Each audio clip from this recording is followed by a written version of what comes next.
Do, do, do, do. Ra, ba, ba, ba, ba, ba, ba. Good morning, everybody, and welcome to the highlight of human civilization. It's called Coffee with Scott Adams. It's the best thing you can do on a Sunday and all the other days, too. If you'd like to take it up to a level that nobody can even imagine with their tiny human brains, all you need is a copper mug or a glass, a tankard, chalice or stein, a canteen jug or flask, a vessel of any kind. Fill it with your favorite liquid. I like coffee. And join me now for the unparalleled pleasure, the dopamine hit of the day, the thing that makes everything better. It's called the simultaneous sip. And it happens now. Go. Oh, so good. Ooh. Oh, so good. Well, I have a little discovery I made with the folks who subscribe to my content on the Locals platform. Almost, well, every day, basically. I talk to them and see their comments. And I was noticing a pattern. And the pattern was a number of people kept saying things like, I decided alcohol was poison and I haven't had a drink for 3 months. And then people started saying, I stopped eating wheat and sugar just to experiment. And I lost this morning 11 pounds in 1 week. 11 pounds in 1 week. And then we sort of celebrate it, when one of the people on Locals does well. And I realized that we've created an artificial version of the effect where the 5 people you spend the most time with are the ones that influence you. So there is some science, if you believe it or not, that if you hang around with people who are not doing well, it'll drag you down to their average. And I say not doing well in every way, right? From ambition to fitness to eating to exercise, that sort of stuff. But it turns out we've created this little artificial, it's accidental. It wasn't part of the plan. But just the nature of how things evolve, the folks on Locals are getting immensely healthier. If you told me that would be one of the outcomes of having my own little, channel of subscribers, I really wouldn't have guessed that. But there seems to be an immense effect of some kind of group motivation, but there's also a social proof that comes with it, because almost every day, the other people who haven't yet made any change in their life are watching the comments of the people who do, and really simple changes. Just take wheat and sugar out of your diet and processed foods for a couple of weeks and just see how you feel. That's it. That's the whole ask. Just see how it feels for a couple of weeks. If you feel better, keep doing it. If you don't, well, it's up to you. So, no pressure, but people are feeling the social effect, not only of identifying with a group that seems to be favoring, healthy activity, but being motivated and getting that social proof. So somehow accidentally, we've created some, massively useful health outcome nobody saw coming. It just sort of created it on its own. Well, here's a little update. Everybody keeps talking about the Sora AI that allows you to make a video just by putting some text in. And the examples are just wildly amazing. And the text you might enter would be something like, a unicorn walks down the street of New York City, and then there it is. However, there was one thing I suspected about it that I saw what I think is a confirmation, which is it's not ready. If you think you can make a movie out of it, here's the problem. At the moment, it only does, a minute at a time. But we're quite sure that that's a temporary limit. So at some point, you'll be able to say, make a movie out of this book, which is what I plan to do with one of my books, God's Debris. When the technology is ready, I'm just going to feed it the PDF and say, make a book or make a movie out of it. Now, here's the thing. As David Sachs on the All In podcast was explaining, I think he's right, and I think I'm right because I was suspecting the same thing. You can't edit it. So apparently that's built into the nature of the large language models. So here's what you can do. You can say, there's a unicorn walking through the streets of New York City, and then it will present one. But suppose you say to yourself, It should be, let's say, 10 years in the future. So you want to adjust, you want to keep everything that you like, but maybe make the cars look more modern. Can't do it. You'd have to do a whole new movie. So you'd have to put it into your prompt and say the cars are from the 80s. It's New York City and there's a unicorn. But the second time it draws the unicorn and the second time it draws New York City, it won't be similar to the first time. Not even a little. It'll just be a brand new idea. So you don't have the ability to tweak it or edit it, which means it can't be used to make a movie, because making a movie is mostly tweaking and editing, right? The editing is at least a half of the process. So not only can the large language models not edit, but apparently the nature of how they create their intelligence in the first place should preclude that possibility. So your normal instinct is, well, it can't do it now, but obviously they'll be able to solve that. Maybe not. So this is the thing I was suspecting. I was kind of suspecting it might not be editable, which makes it useless. So unless it magically creates a hit movie on one try, you can't tweak it. So I don't know that we're really close to it. We might be just creating what I think Chamath called on the All In podcast. I think he called it marketingware. I've called it demoware for a while now. You can demonstrate what you think it might be able to do in the future, but it can't now, but maybe it can't ever. I think we may have reached a point where it's demonstrating things that it won't ever be able to do. More like every corporation in America. All right, so keep an eye on that. Argentina, with its new wild man president, Milei, he just achieved a balanced budget for the first time in over a decade. And he did it by freezing spending at 2023 levels and then cutting a bunch of agencies by over 50%. And I thought to myself, wait a minute, you can actually do that? How do you even have the power to do that? I don't even understand how that was possible in their system, but okay. So now when you hear something like Vivek saying he wants to cut something, the FBI by 75% or something, it sounds actually practical, doesn't it? Now we have to watch and see if it works. We don't know if it's going to work. It could make things worse, but there's plenty of anecdotal evidence. Tell me if you've ever heard a story like the one I'm going to tell. A completely different story, but tell me if you've ever, in your experience, heard a story like this. Here's my version. See if you have a version of your own. I used to work in a big hotel when I was a youngster in my college years, and in the summers I'd be in the salad room cutting up lettuce for salads, basically, because we needed a lot of salads in the hotel, and I'd just be cutting stuff up all day. And one day, one of our group of, I think there were 5 of us, and one person quit. And my boss, who was one of the coolest bosses of all time, came over and she said, here's the deal. I can either hire another person to replace the person who left, which is kind of extra work for me, or the rest of you could share the salary of the person who quit, and we'll just make you work harder. And every one of us just looked at each other and said, yes, because it turns out that the ones who were left are the ones who are really killing it. I always came in early. I never missed a day of work. I cut salads just the way they're supposed to be cut. I didn't mess around too much. And my coworkers were that same personality. So let me ask you this, and you know the answer. You already know the answer. How easily did the 4 of us do the work of the 5? It was super easy.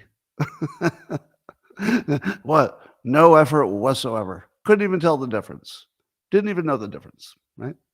Now, how many times have you heard the story about some corporation that massively cut their department and it worked better? right? Yeah, the X platform, Twitter, exactly. Yeah, it's a fairly common story because the reality is that the people who do good work are a minority of your every group. And if you get rid of the people who are the sort of the excess, you end up better, not worse. So I do think that the Vivek method is real, and we'll see very quickly if the Millet method works.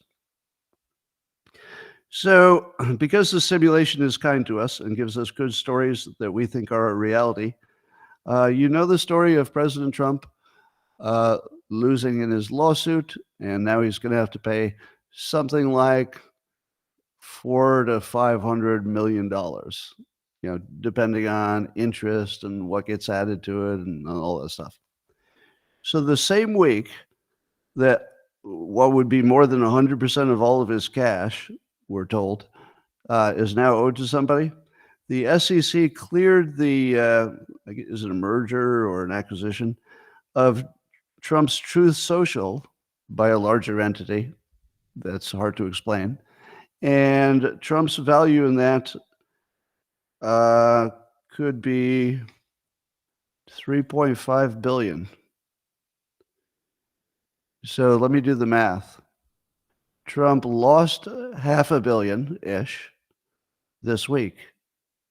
Is that like the worst week you've ever heard in your life? Can you imagine a week where you lose $500 million to absolute, illegitimate process? How angry you'd be, unless unless that same illegitimate process, wait for the fun part, there's a fun part.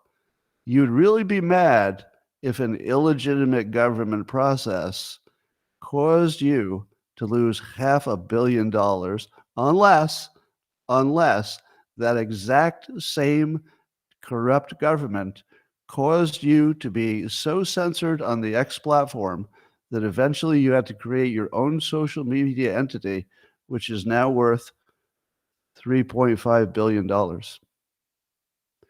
So by screwing him as hard as they could, up to the tune of $500 million, he managed to probably triple his net worth because he monetized their evil. He monetized their evil. That's a real thing. Have I ever told you he's an energy monster? Here it is. Yeah. Do you need better evidence? Then they threw every bit of bad energy at him, cost him $500 million this week, just alone. I mean, think of all the other legal expenses. If you add up all of his legal expenses, it's at least $500 million. And he managed to use that same energy, which had been coming at him for years now.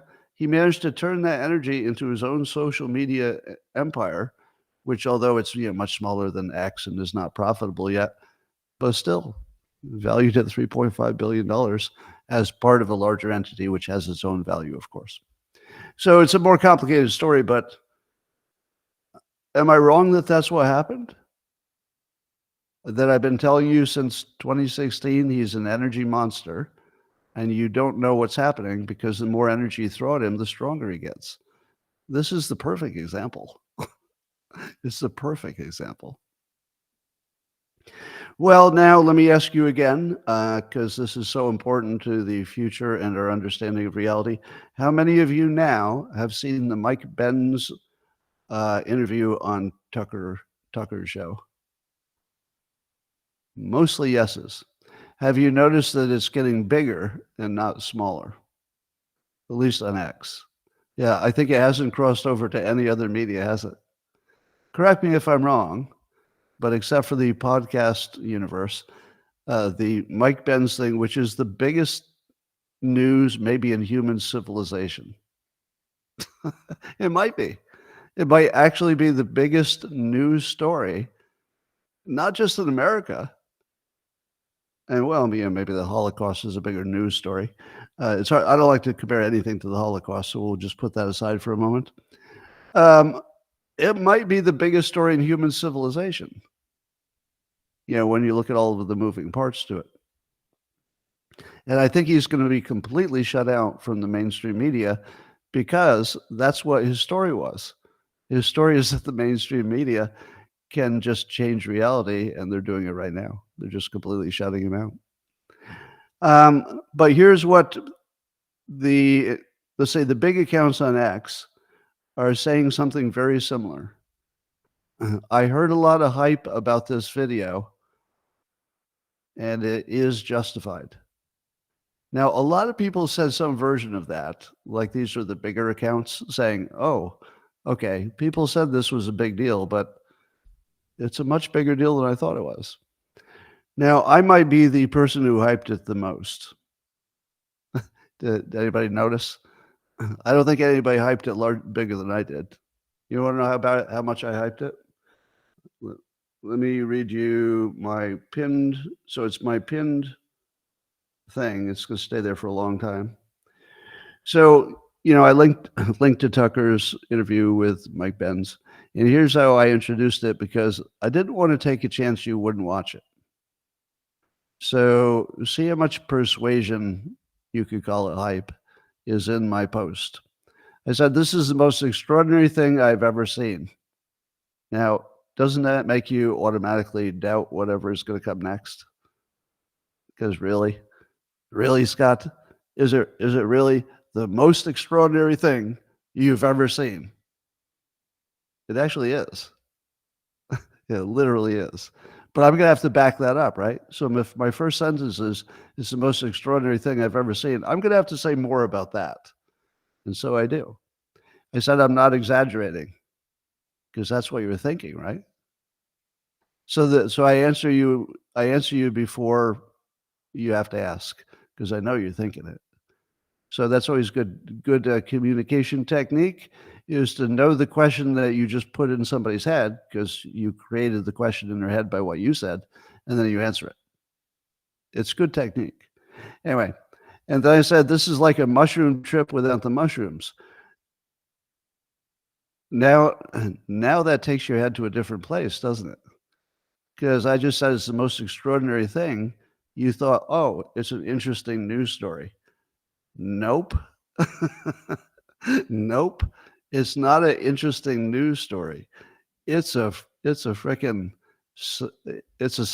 experience, because it'll take your brain somewhere you didn't think your brain could go. So I wanted people to know that this is not news. It's an experience. How many would agree, having watched it, that it's an experience? Does that sound right? Now watch the comments. Yeah. So if you haven't watched it yet, watch it. It's 100% yes. It's not really like content in the way you normally think of it. It's not news in the way you think of it, or investigative reporting in the way you normally think. It's actually an experience, because it's actually packaged and presented in a way that just makes you feel something that's just incredible. So anyway, then I said, clear your schedule tonight and listen together. Why did I say together? Name my technique. What's the technique? When I said watch it together, what happens in your mind? It draws you a picture of who you're with, like a spouse or something like that. So you don't have to, of course, listen together, but because I put a picture in your mind of watching it together, I elevated how important it is, and I made it visual, because making it visual goes a long way to making it real. If you can imagine it, you're more likely to do it. So I made you imagine it by giving you the together word, which you filled in the blank with the person you would most think you'd want to watch it with. And then I went for the kill shot. I don't usually persuade this hard, but I decided to just put the hammer down on this one. So if you want to know what it looks like when I pull out all the stops, it looks like this, because I don't do it that often. But this is me being absolutely, overtly, transparently full persuasion. And nobody's going to be confused or fooled by it. You can see I'm doing it. And then here's the kill shot. I said, in a week, Everyone who has not listened to this will look like an idiot to everyone who has. There's your kill shot. Nobody wants to feel like an idiot. Everybody wants to have an experience that's like mushrooms without the mushrooms. Everybody wants to have the most extraordinary thing they ever had. And then I made them picture themselves doing it in the future with somebody they enjoy. Because if it's somebody they enjoy, I'm using the unearned credit of how you feel about the person you'd watch it with. Oh, that's my loved one. I love doing things with that person. And then I paired it with my idea that it would be with this content. And now the goodness of that person and the content become a little merged. And that, ladies and gentlemen, is full persuasion. Did it work? It's got 4.1 million views. Yeah, it worked. Do you know how hard it is to get somebody to watch an hour of video? It's hard. It's really hard. Now, it's Tucker, right? So getting somebody to watch a Tucker thing, if they're watching my feed, is not as hard as it would be for something else. But we're going to juice this thing until it's in everybody's mind. And it is the theme of the rest of my presentation today. And the theme is that once you've seen I'm going to call it the Mike Benz frame, that you understand the mass censorship structure, you understand the Atlantic Council, you understand all of the non-government entities and the Soros funding, and how together it creates this really almost unbreakable wall around real information so that they can give you any misinformation they want. All right, so America First Legal, that's the Stephen Miller legal organization that's fighting legal battles on behalf of Republicans, posted this. Now we're going to tie it all together, remember? Everything is under the framework of the Mike Benz frame, because once you're in that frame, everything makes sense for the first time. That's why it's so mind-blowing, right? So there's a group named CISA, C-I-S-A. I won't get into the details of that, but just suffice to say, a bunch of Democrats created a group that had some power over some governmental decisions they recommended, knowing that they knew that in-person voting didn't spread COVID. I think we know they knew that because of some internal documents, but I could use a fact check on that. I don't think America First is speculating what they knew, like mind reading. I believe there's a document that says they understood the science. They also knew that mail-in votes are less secure, which I also believe is not based on any mind-reading speculation. I believe there are actual documents of them saying they understand that. But I think everybody understands it. There's nobody who wouldn't understand that. So then they supported a policy change to a less secure system to solve a problem that they knew didn't exist, which is the risk of voting in person. And then they formed essentially a network of tools to censor the narratives against mail-in voting. So just think of how many pieces of evil this took. Number one, creating a fake organization which, purports to do something useful, but really is a political tool. That's evil number one. Knowing that in-person voting is not a problem, but acting like it is, evil number two.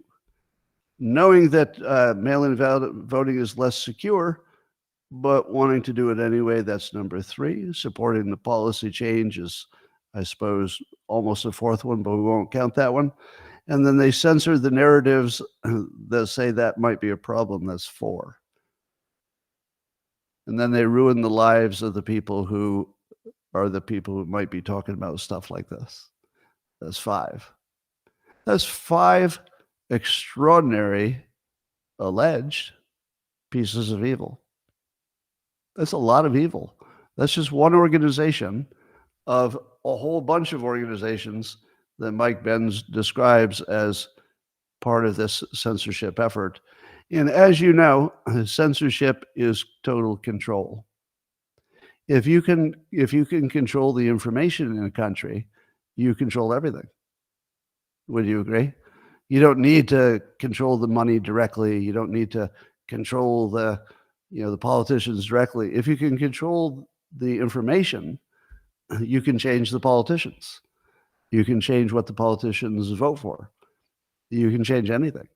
So in controlling the information is a coup. Let me say it again. In the modern world, taking control of the information process of any country is a coup. It's not like a coup. It is the coup, because controlling the physical bodies is somewhat irrelevant once you control the information, because the rest just comes automatically, right? Let me give you an example. If you can control information, then I can say, did you drive a blue car today? Well, yeah, I did. Oh, a blue car is the color of terrorists, so I'm going to arrest you and put you in jail for obviously being a member of a terrorist organization. Wait, what? What? Yeah, no, your argument won't ever be heard. Wait, what? That's right.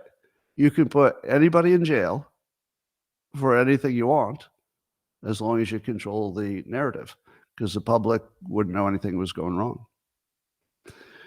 So here's what Rasmussen reports, reminds us that the Heartland Institute, this is recent, did a study of survey results, and it found that mail-in ballot fraud significantly impacted the results of the 2020 election, and that Trump would have almost certainly won without the massive, often illegal expansion of mail-in voting. The often illegal part is that there was sort of some emergency COVID things that wouldn't normally happen that made things less secure, let's say. Now add to that the obvious lawfare against Trump, and you can see the Mike Benz narrative in full force, right? You can see how the censorship industrial complex, by simply controlling knowledge and information, can make anything else happen. It moves all the other parts of the machine. So they only have to control the information, and now they do. So now they have a complete control. Now you're saying to me, but Scott, obviously they don't control the information because you're talking about this in public, right? How many of you thought that? How many thought, well, this doesn't make sense because you're actually in public right now saying all the things you say would be suppressed if there were this alleged big censorship blob, right? Well, I noticed that I was getting a lot less interaction with Democrats for the last number of months. And so I did a little survey on the X platform. I asked people how many who were seeing my post were Democrats. And the answer came back 4%. Now, do you think it was 4% 5 years ago? No. No, it was closer to maybe 20 or 30%. A little bit closer to the nature of the country itself. Do you think that happened on its own? I don't know why it's happening. I have several hypotheses. Hypothesis number one, the X platform is compromised by the intelligence services. I don't know that. I'm just giving you all the possibilities.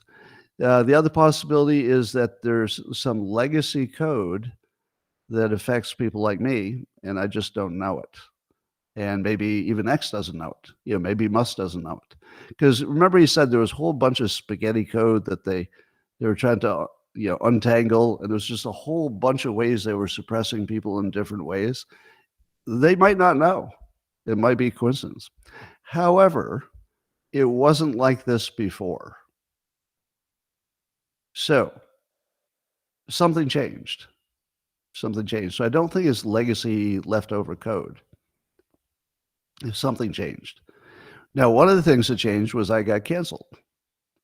It could be that maybe the cancellation itself, which of course I believe now because of the Mike Benz filter on things, I believe was probably a CIA operation to censor me because I'm one of the people who consistently says things that they don't want to hear.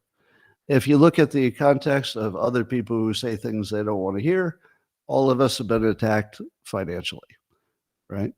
Elon Musk $56 billion taken away. Trump, $500 million taken away. Alex Jones, bankrupted. Right? Do you see the pattern? It's a pretty clear pattern. Yeah, Mike Flynn, yeah, bankrupted. Probably, I don't know if he was bankrupted, but probably was expensive. Linda Yaccarino was NBC before this. Somebody said, oh, Peter Navarro silenced. Yep. Mike Lindell, Roger Stone. You see it now, right? Now, given the context, how many of you, and also the context that 0 Republicans ever complained about the nature of my cancellation? 0. Not a single one. So now what do you think was the real reason I got canceled? Starting with the Washington Post, the most obvious CIA connected entity. And who wrote about it the most? Phil Bump, the same guy who wrote about the laptop being real, even after we knew it wasn't real. Phil Bump kept writing about the laptop being real, even after we knew it wasn't real. And he's also the one that said, you know, I'm terrible and the cancellation makes sense. So you see it all, right? It's all this. Yeah. So it's getting more and more obvious. Now, given that there are a lot of things that I may have looked at one way before the Mike Benz revelations, and now I see it a different way, I see that Vivek Ramaswamy and a number of other prominent people want clemency for Ross Ulbricht. Now, Ross is in jail for life for building the Silk Road network so that people could do things without the government knowing they were doing them online. Unfortunately, a lot of the things I did were sell drugs and, you know, every manner of illegal thing because that's what it was good for. But let me ask you this. Number one, why did he get life? Who gets life in prison for a non-violent crime, even if you created a tool that somebody else used for terrible purposes? How many of you knew he was in jail for life? How many of you knew that going to jail for life was even a thing? I thought if you didn't kill a room full of people, I thought you couldn't possibly go to... Isn't murder a lot less? Do people even go to jail for murder for life anymore? I guess it would be a special case they would. But so the first sketchy part about this is, wait a minute. Now put the Mike Benz filter on it, okay? So you know that the most important thing to control is the internet, so the CIA knows who's doing what, and information. And then this guy creates something that makes them blind to what's happening, and then he goes to jail for life? Is that because if he got out tomorrow, he could build another one? I don't know. But even more interesting is the number of prominent people who are advocating for his clemency. Is he the only overcharged person in the prison system? Is it because he's a white guy that like he's the one that we think should be freed? Well, what about, yeah, I mean, well, to be fair, Vivek is also he's just as vocal about the January 6th people being released as well. So he's very consistent about the unfairly jailed people. However, it seems to me that the reason he's being jailed is sketchy, and the number of people who are so excited about him but not other people, you know, just in general. The J6ers are a special case because people are concerned about them, but there must be tons of people who are overcharged. Why do you think we're all cared about? You all feel that there's something sketchy going on? It's not just me, right? There's something going on that has something to do with other people. Don't know what it is, but it's big. Under this condition, I have been opposed to his clemency, very opposed, because, you know, as you know, my stepson died of an overdose. So I'm not too friendly with people who build a tool that makes it easier for somebody to sell drugs. However, after the Mike Benz framework, and when I spent 2 seconds looking into it, and I said, in 2 seconds, I can tell that everything is wrong with this. Now I'm in favor of clemency because I don't trust my government to put people in jail. People like this. I don't trust my government enough to believe he should be in jail for life. Do I think he did something that deserves some punishment? Yes, I do. He served 11 years. What's the right punishment for this? Now, I know a lot of people were hurt by the ability for the criminals to do their thing more easily. But if I trusted my government, the justice system, then I think I might trust them with this. I'd probably say something like, I don't know enough about it. I'm sure they got it right. But when you see what happened to Epstein, you see what's happening to Trump, you see what's happened to Peter Navarro, you see what happened to the January 6th people, it makes the Ross Ulbricht thing look completely different, doesn't it? So I'm going to double down on clemency. Yeah. By the way, just so you know how radical I am on this, Ross's mother asked me personally to help on the clemency. I told her to fuck off. So this is a pretty big change for me, right? Yeah, I told his mother that basically I don't care if her son dies in prison, and I didn't mind saying it at all. I didn't have any problem saying it. But there's too much sketchy about this case, and now it's not about the Silk Road to me. Now it's about my government, and I don't trust them. And I'd say that even if it were a mistake to let him out, 11 years is fine. I'm good with 11. I'm good with that. It's time to figure out what's going on here. All right. So we've got the newest Russia collusion hoax. As you know, there's always a Russia collusion hoax. If you know the Mike Benz framework, you know that Russia hoaxes are the mainstream blob thing because they also hate Russia. So if they can tie you to Russia, they get a twofer. Oh, Russia's bad, and you love Russia, so you're bad because Russia's bad, and Russia's bad because we say Russia's bad, and they are bad in some ways, but it's part of the narrative.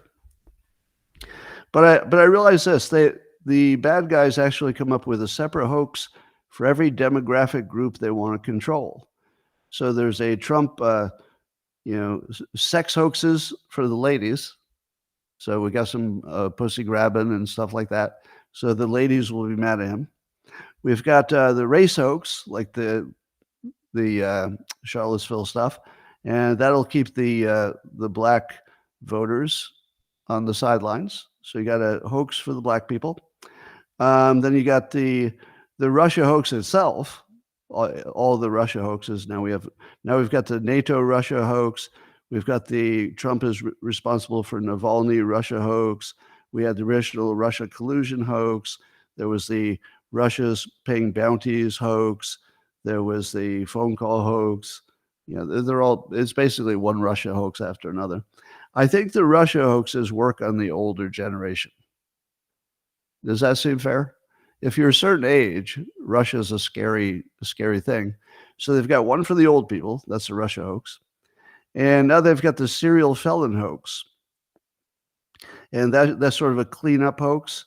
And that should take care of all the people who don't understand how banks or free speech work, which is a lot of people. I mean, how many people really understand banking? Not many. and how many people really understand, free speech? Well, not completely. So, and why do I say that the serial felon thing is a good hoax for people who don't understand banks? Well, you may have seen a video of Mr. Wonderful, Kevin Leary, from the same show that Mark Cuban was on. What's that called? What's the name of the show? The TV show where the Shark Tank, yeah. So he was a Shark Tank guy, but also, independently hugely successful investor. And he explains to anybody who was willing to listen that what Trump did is what all developers do, not just in New York, but all developers all the time. They say, my property is worth X amount. And then the bank says, we don't think so. And then the bank gets to decide. And that's the whole thing. And as O'Leary says, if what Trump did is illegal, then every interaction between every developer and every bank is illegal because they're all doing it routinely. They're all putting their own assets in the best possible light. It's very subjective because nobody knows what somebody's going to pay for something until they do. That's completely subjective. Now, the part about the square footage of the penthouse, to me, that would be a silly thing to lie about. It would be such a silly thing to lie about. It doesn't seem likely that it was anything but a mistake, is my guess. I mean, I don't know, but I'd have a lot of reasonable doubt about that if I were in that situation. Although reasonable doubt probably didn't matter in the civil case. All right. So there's a new fake entity that's like the fake Patriot Front. So they have matching outfits and they carry Nazi flags, and they suddenly appeared out of nowhere. You should expect that at least one of them will be real, because they'll probably at some point interview somebody or discover somebody's in the group, and it'll be a real racist. None of us believe that it's organic, right? Is there even one person watching this who, after seeing all the hoaxes and especially watching the Mike Benz narrative, because one of the things that a color revolution does is it creates fake groups. So creating fake groups to protest, or in this case, a fake group to make Trump look bad, and to create a predicate for using our external tools of terrorism internally. So if you don't have any real racists and white supremacists, you actually have to generate them to justify using the CIA tools domestically against Americans. And that's what's happening. So I don't think anybody watching this episode believes that Black Lives Matter was organic, or that Antifa was organic, or that the fake Patriot Front was organic, or that this new group whose name I don't even care about is organic. All right.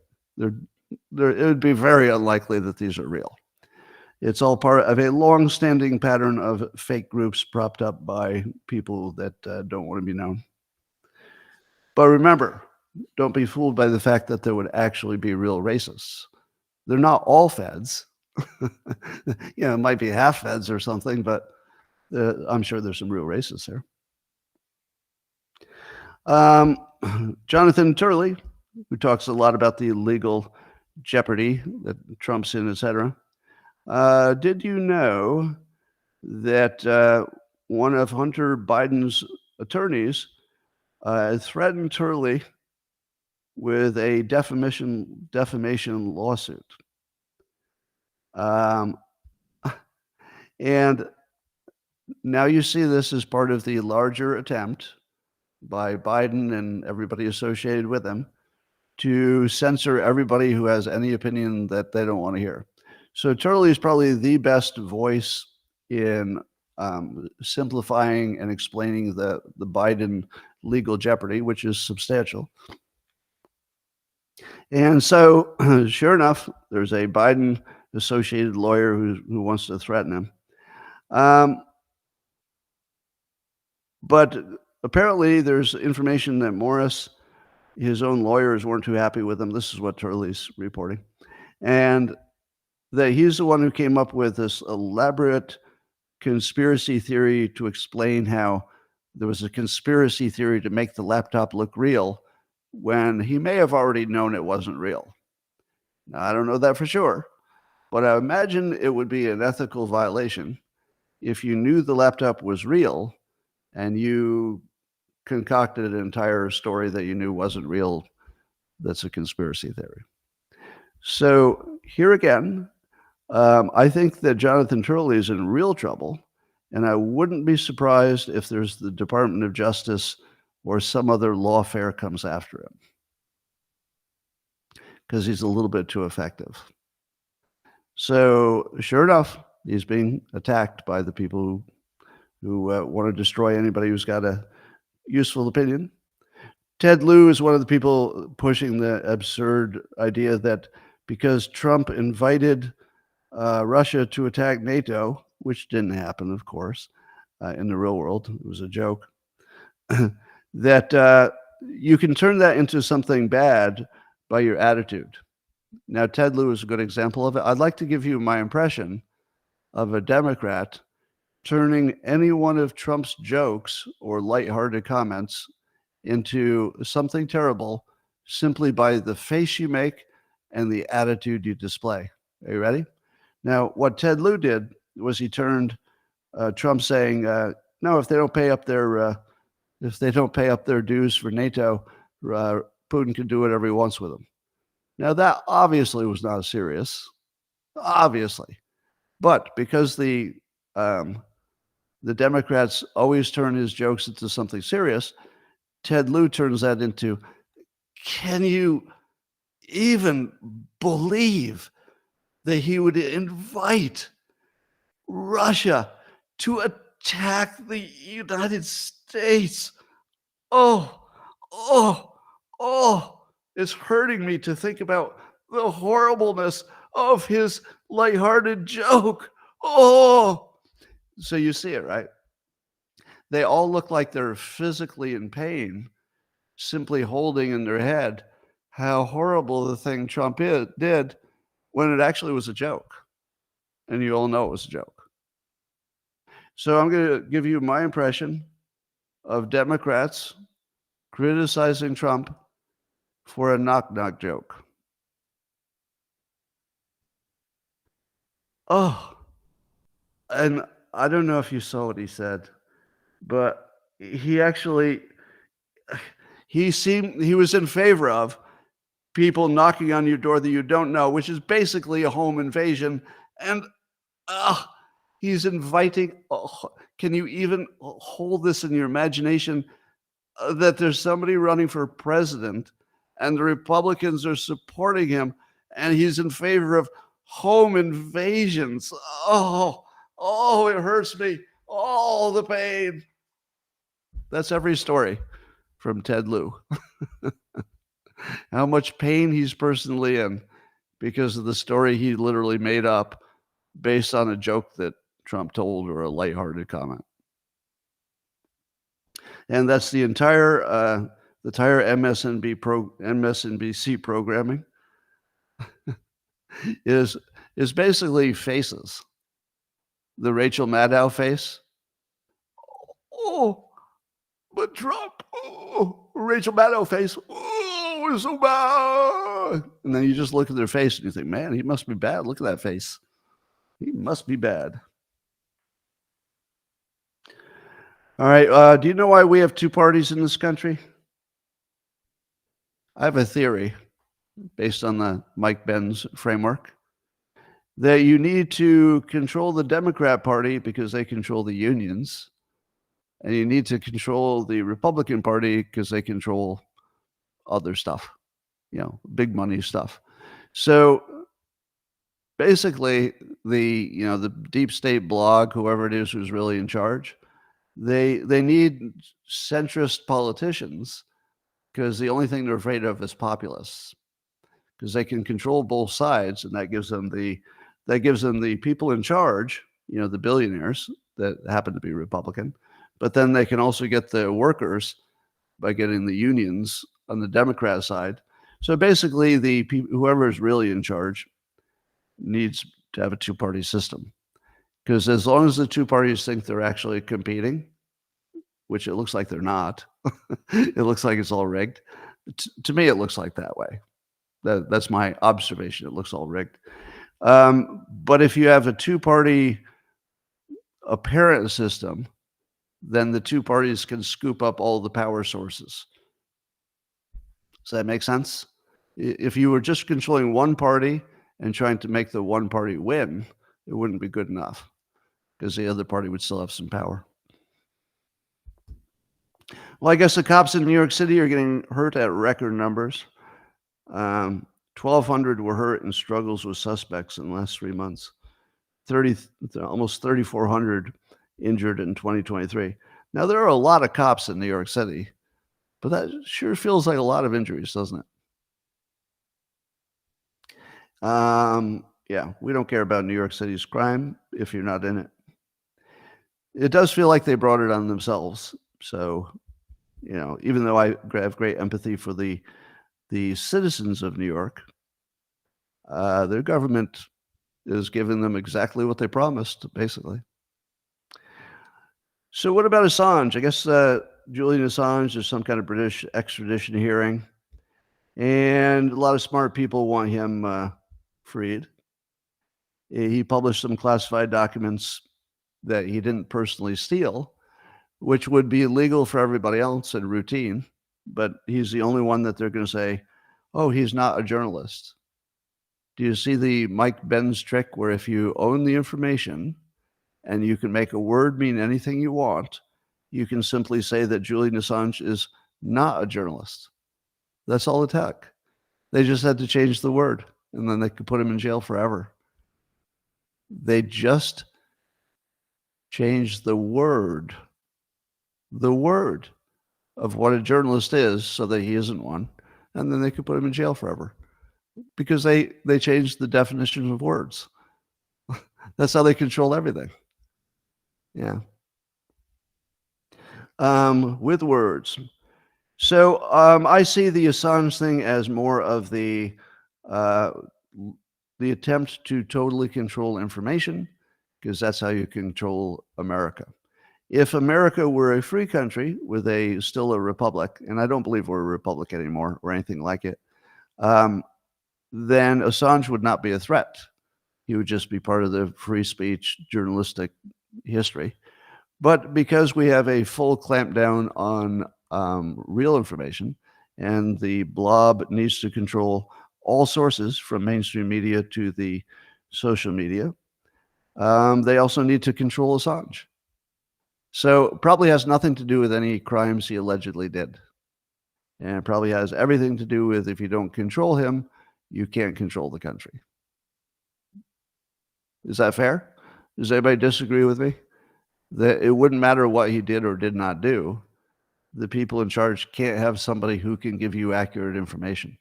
Because if there's anybody who can give you accurate information, the whole thing breaks down. Now, what about me? I don't think I completed my statement.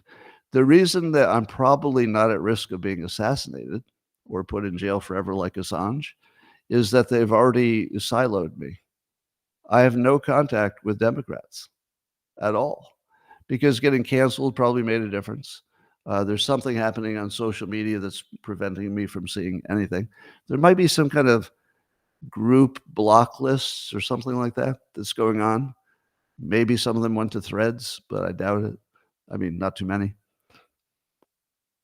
So I would say I'm in the same category of Assange, but the way they handled me was by just siloing me. But Assange would be harder to silo. It would just be harder to put him in a box. But I'm in a total box that I don't know how to get out of. I have no idea how I could get out of my little box.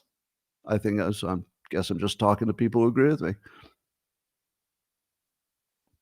That the Navalny funeral, the Hill said over 400 people were detained. Then I saw another report that said it was just minor fines and people were released.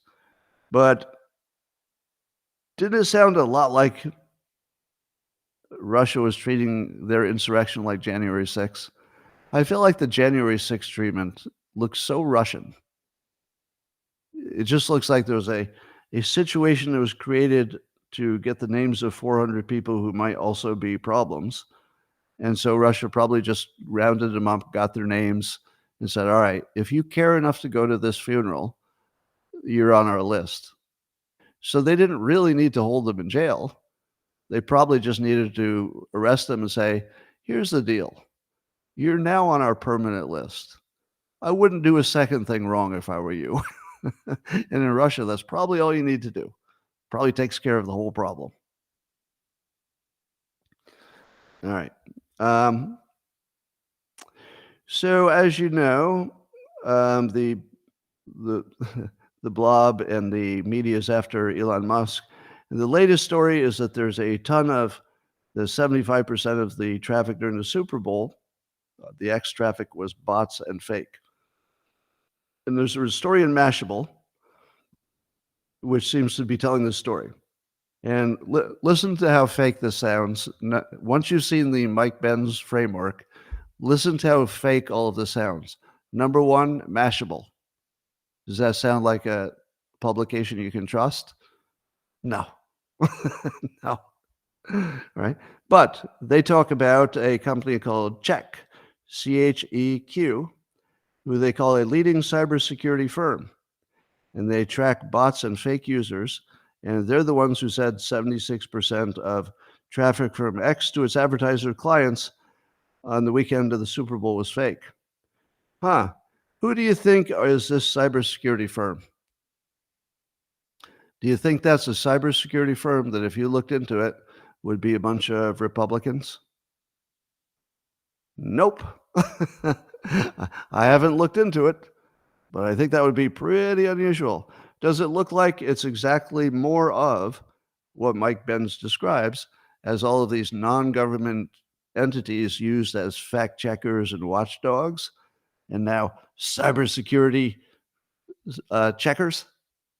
No, it sounds exactly like it's part of the ongoing operation to keep the American public away from anything like free speech, and they're going to have to take Musk down to do it. So now they're going after his business model to try to crush X. You realize that if they get X, it's all over. That's all that's left. But I seem to be so siloed that maybe X doesn't make any difference either. Yeah, have you noticed that the news is reporting a little less about what people tweeted than they used to? Is that my imagination? I feel like it used to be that what people tweeted was about half of the political news, and now they're really dropped down the references to it. Not a coincidence. Of course, it's not a coincidence. They're competing directly, so it makes sense. So I don't believe anything on Mashable. I don't believe any cybersecurity firm. I don't know anything specifically about this one, but it's in the category of things that are always fake. Right. So I'm not making an allegation about this firm. I'm saying this firm is put into a story in which the category is put into is the category that's always fake. It's just always fake. So maybe this is the first time it's not a fake. And again, I don't have any specific information about this one company, but if everything about the story looks fake, maybe it is. Maybe. Part of the story said that everybody who's on X can see that there's more bot activity. Let me test that with you. I have way less bot activity, but the story is that everybody can see there's more. How many of you use the X platform and would agree that there's more bot activity than before he bought it? I'm looking at your comments. I'm seeing opposites. Some say more, some say less. Right. With that many people saying less, to me, it's way less. I mean, a lot less. Do you think it's fair that the story can just drop it in like it's a fact? Because they reported it like it's so obvious everybody sees it, they don't have to give you a source. Oh, everybody sees it. And it's the opposite. I don't think everybody sees it. I mean, I'm looking for it and I don't see it. And I live this. I mean, I'm immersed in X all day long. I don't see it. The only time I saw it was when I said some things that were inconvenient and the bots, the obvious bots, swarmed me. But I don't know if you even call them bots because they're human beings who are coming, trolls, basically.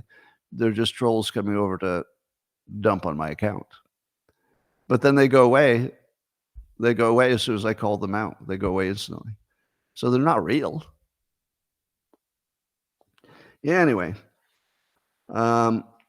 Trump is announced he's selling sneakers. And he says he sold out as soon as they were announced, and he went to SneakerCon. I guess there's a SneakerCon, and he was, autographing sneakers and whatnot. And I have a question. I don't know much about the sneakers world, so you're going to have to give me a fact check on this. In my local mall, a store popped up of expensive kicks. Yeah, expensive footwear. And it's, sneaker type athletic footwear, but the many hundreds of dollars types. So everything in the store is like hundreds of dollars because they're like special high end sneakers. So now Trump comes up with I think it's a special high end sneaker. Does it not directly appeal to that same crowd? He's targeting a group which he's largely ignored, hasn't he? And here's what I'm wondering. If you were black and male, would you buy Trump sneakers and wear them? I don't know. I'll tell you what, I wouldn't wear them as a white boy because I think I get my ass kicked. Like, same reason I don't wear a MAGA hat. Well, I don't wear branded merchandise, so I wouldn't wear either one of them. Never have. People think I walk around with a MAGA hat. I've never put one on. I never would. I just don't put people's brand on my head or my body. That's just not something I'm going to do. But I have a question. This might be genius, and I can't tell. Or it might be just, a fundraiser that's kind of clever.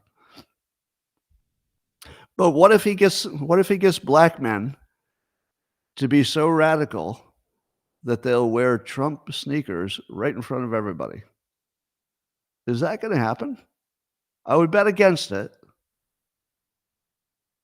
But I'm not 100% sure this couldn't make a dent that nothing else could make.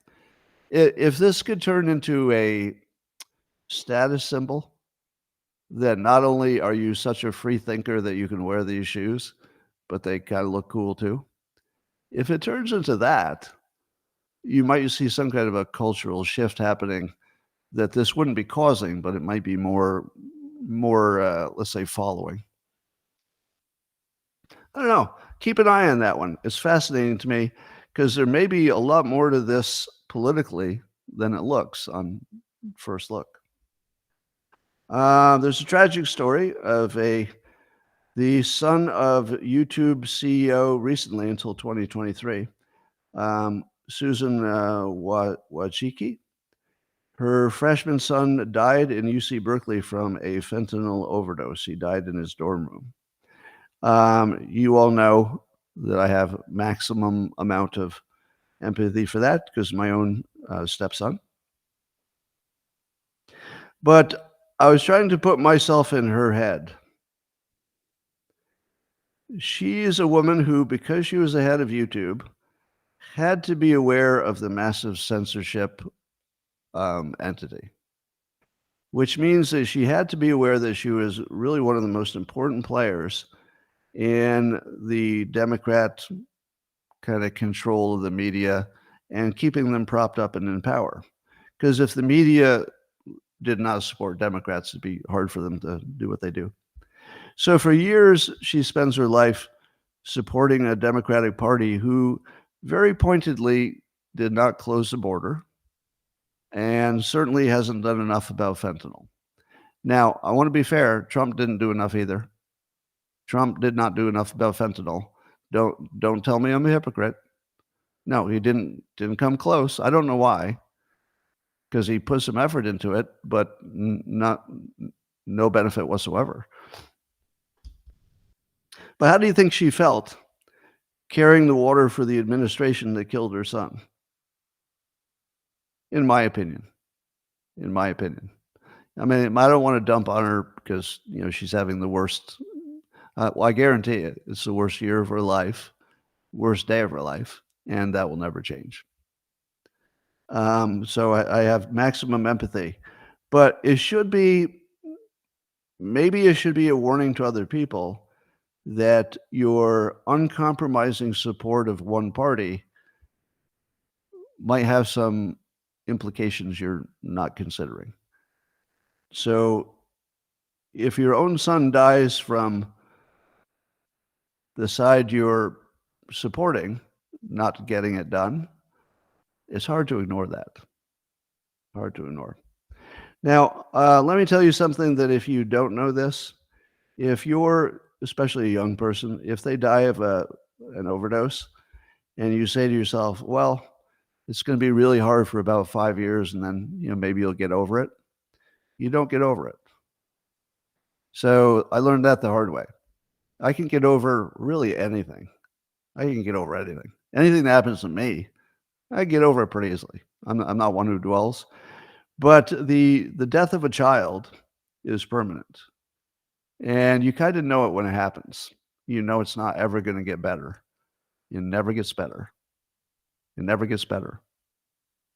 And so she's in a living hell right now. Because every day for the rest of her life, she will see him and she'll wonder what she could have done differently. That will never, ever go away. Every waking moment for the rest of her life, she's going to be a zombie. And every part of everything she did up to that point won't matter. It's all gone. And she's in the news because she's notable. But do you know how many other people lost their sons and daughters this week to fentanyl? And every one of them is walking around in the same mental prison as she is. And I see them because I'm in it. I'm in that prison. So that's all I have to say about that. Kathy Hochul, the governor of New York, says it's not really dangerous to do business in New York just because they took down Trump. And the reason is that Trump's situation was so unique. So unique. You don't have to worry about it. His situation was unique. Was it? I don't think that the charges against him were the problem. It's not the charges against him. It's that the justice system was weaponized, obviously, and right in front of us.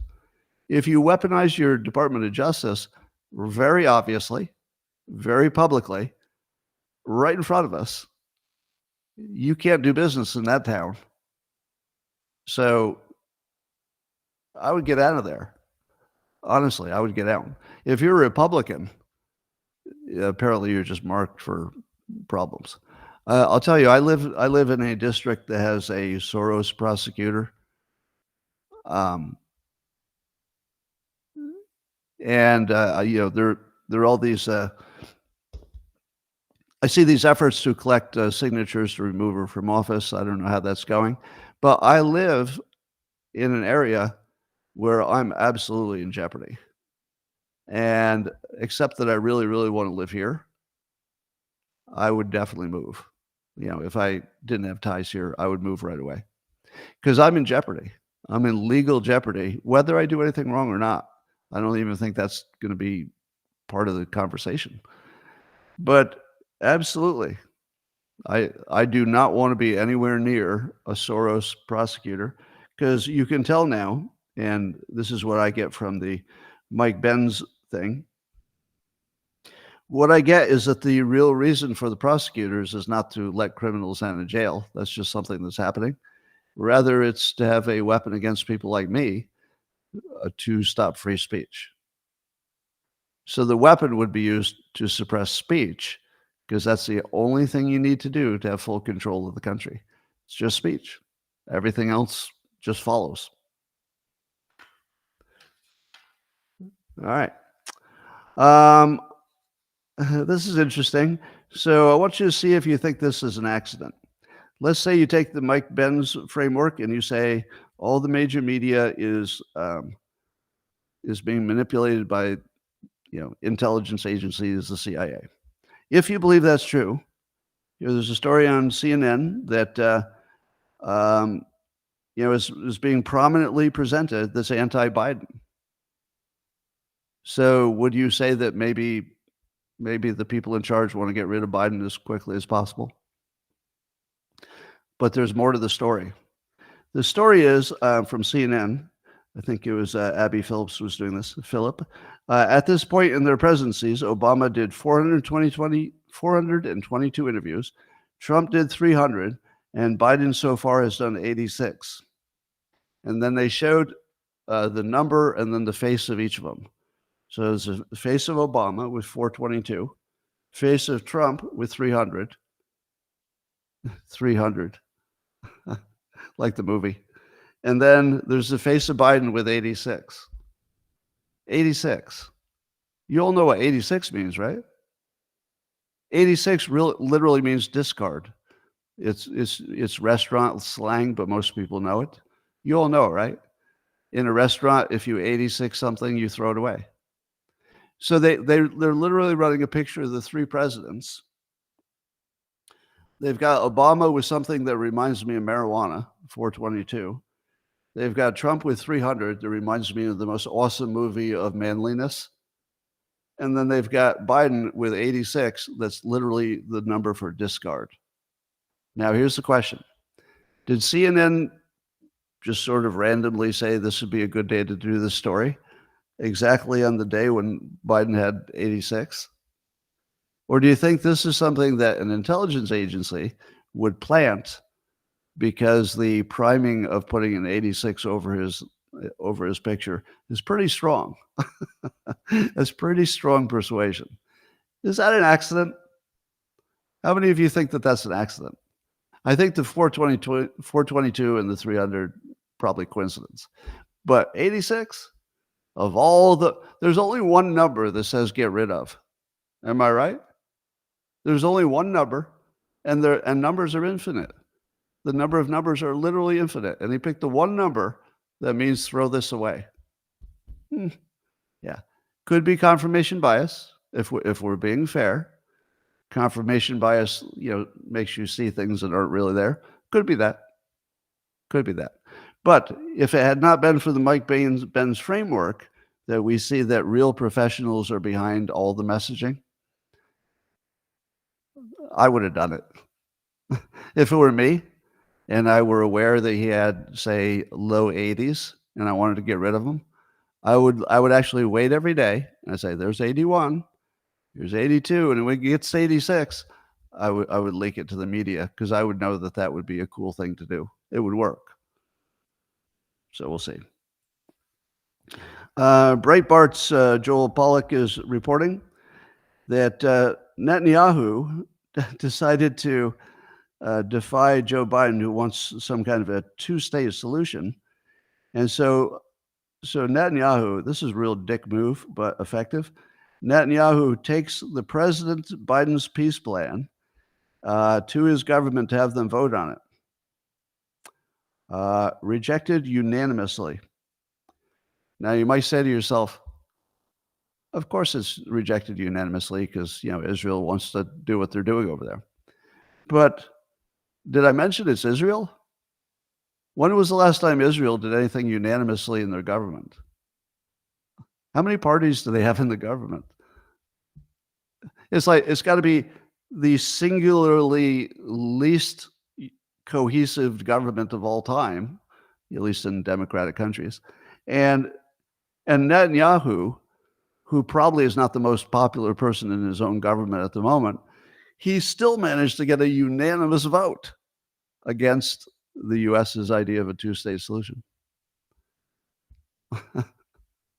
Now, what do you think of Netanyahu's persuasion? What do you think of the persuasion? A+.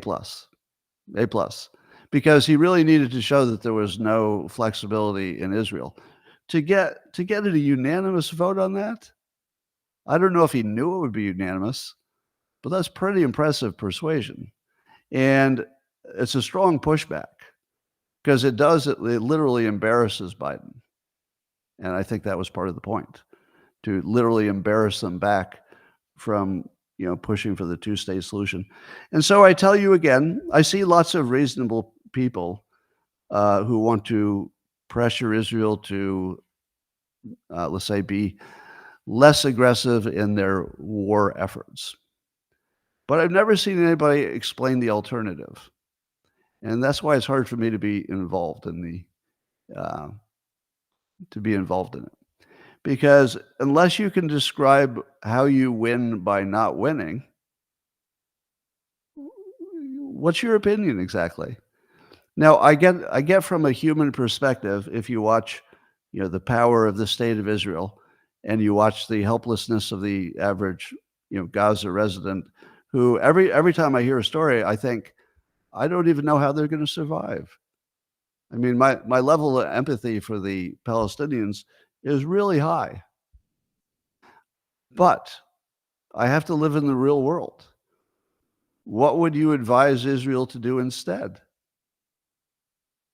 Do the same thing but slower? Do you think that going slower is gonna save lives? I think that people who don't understand maybe how military stuff works, I don't. So maybe I'll take a fact check on this. Let me put some more humility into my opinion here. I'm not the person who's the expert on this. But I don't think it's obvious, the slowing down to take your time and make sure that you're being good to the local population as much as possible. I don't think that gets you to fewer deaths.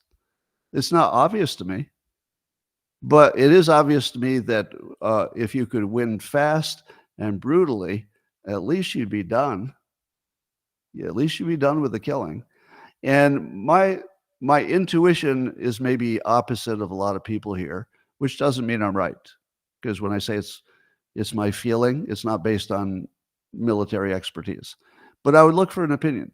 So if there's somebody here who has military expertise, like you've actually taught people strategy, maybe you worked in a military school or something, you tell me, is it generally considered that fast and brutal is actually going to be better for the population because you just get it over with? Or is starvation and dragging you down and creating more enemies because it takes longer? And which one is it? Yeah, is it a rip off the Band-Aid is better? It might not be. I mean, maybe there's no general rule here either. Yeah. But my intuition says that the people who want to slow it down don't know exactly what they're asking for. And even if you get outside of the narrow question of slowing it down, what they're really saying is if you slow it down, next we're going to ask you to stop. Am I right? That's not the first request. It's not the last request. If they do a ceasefire, nobody's going to say, or if let's say they put more effort into protecting the local population than they already are, and we don't know how much they are, but reports say that they're trying really hard. Even America says they're maybe doing more than we would have done to save the local population, and maybe that's true. So it's a fog of war, so we don't really know. Probably there's lots of bad apples along with the good apples if it's like everything else. But what else are you going to do? I want to see somebody describe the two-state solution in the long run. What does it look like to you?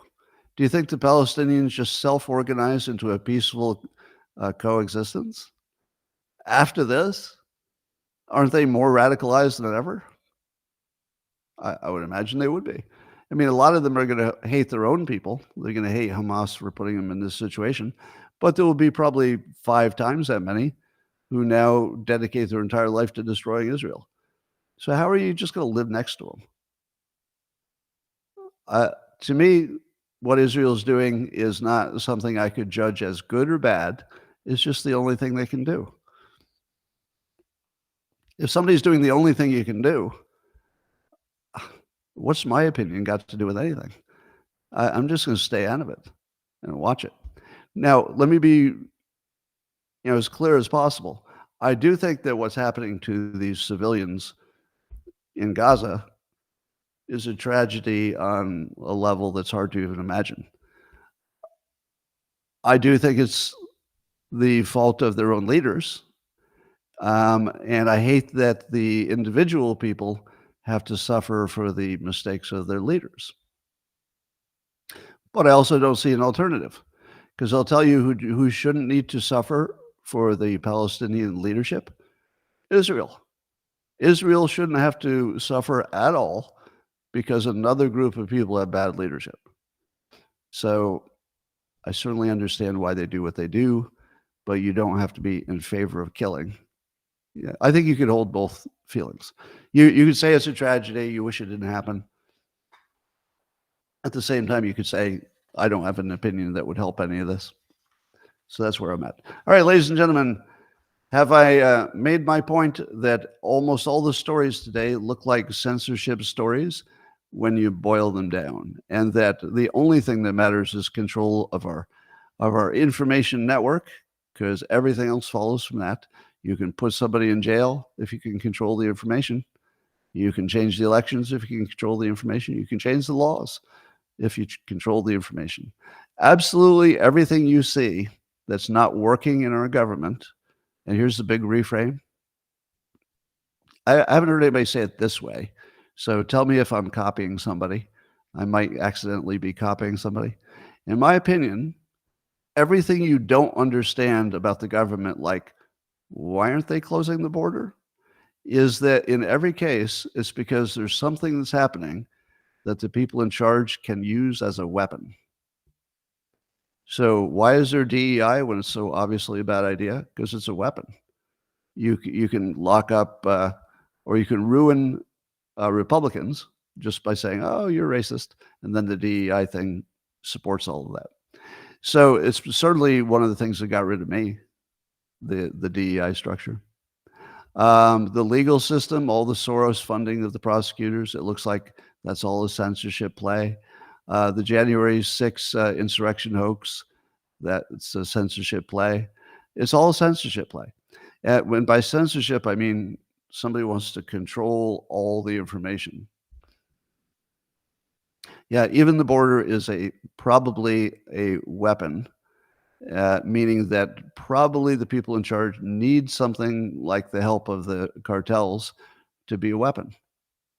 So they may actually say, yeah, 100,000 people are dying, but they probably would anyway, because there's no way we could actually stop it. But we can pretend we're not stopping it, and then we can have the cartels do our dirty work for us. It might be that's all that's happening. It might be that the cartels own the government of Mexico. So far, would you agree? I mean, I can't prove it personally, but do you agree that the cartels probably control the government of Mexico? All right. Now, do you know what you're missing in that story? Probably the CIA controls the cartels. So in other words, we may have already taken over Mexico. Let me say it again. The United States might already control the Mexican government the way we've controlled 80 other governments that we managed to coup in.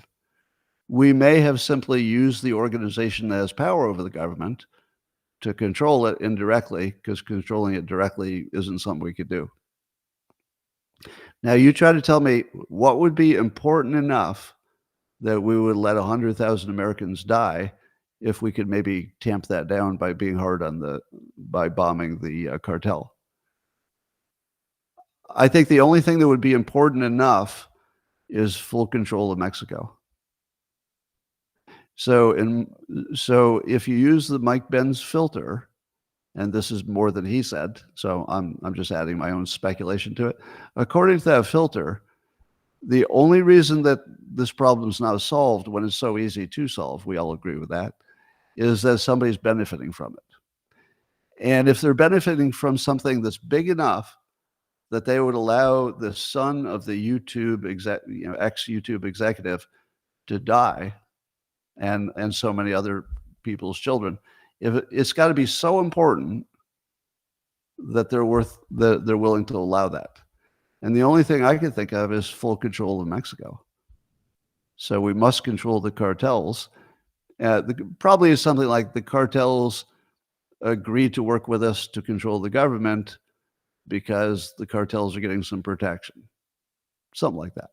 That would be my guess. So my best guess is that Mexico is already conquered.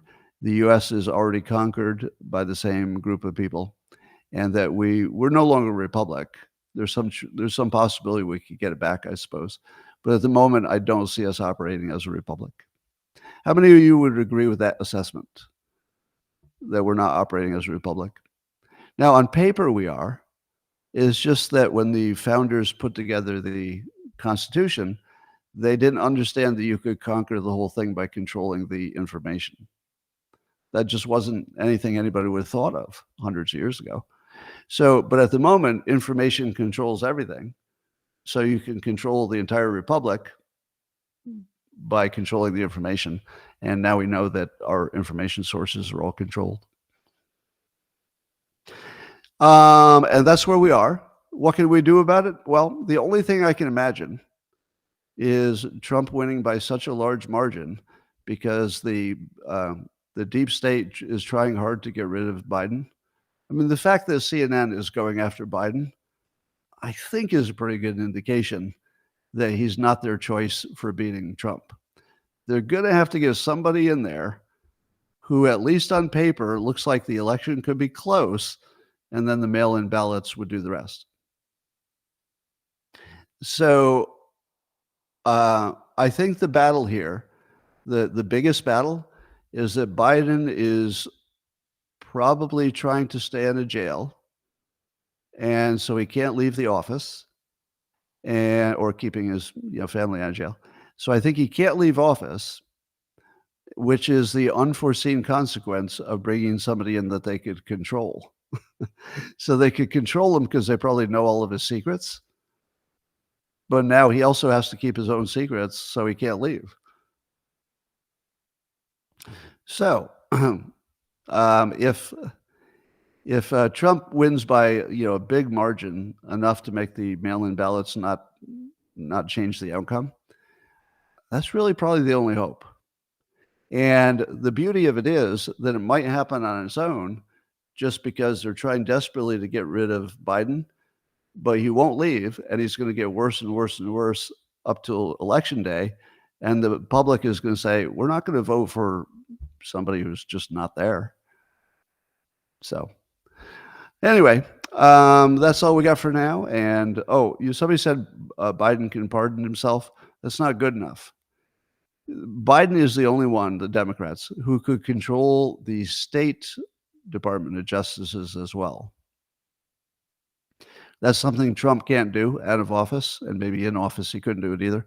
But through the Soros network, Biden can control even the states, not just the federal pardons and stuff. So, but he has to stay in office to have that kind of power. Anyway, ladies and gentlemen, let's make it so. Let's make the Democrats, not the Democrats, because I don't think it's a Democrat scheme. I think it's the people in power scheme who don't care if you're a Democrat. But let's let them die on their own scheme, which is putting a incapacitated guy in office, and let them see how that works out. Because that entire play depended on him not failing at a certain rate. Like, if he could stay coherent, everything would work fine. But his failure rate is way beyond what their current plan can hold, right? Because if on election day he's still there and he literally can't put a sentence together, it's over, right? That would be the end of it. So their entire game is up if he stays in office, and it looks like he is. I would say the odds of Biden being assassinated are roughly equal to the odds of Trump or RFK Jr. being assassinated, because you get to the same place in each of those cases. So all they need is their own person in power. They could do it by assassinating Biden. They could do it by assassinating Trump. And RFK Jr. is just sort of the wild card. They might need to, keep him out of office as well.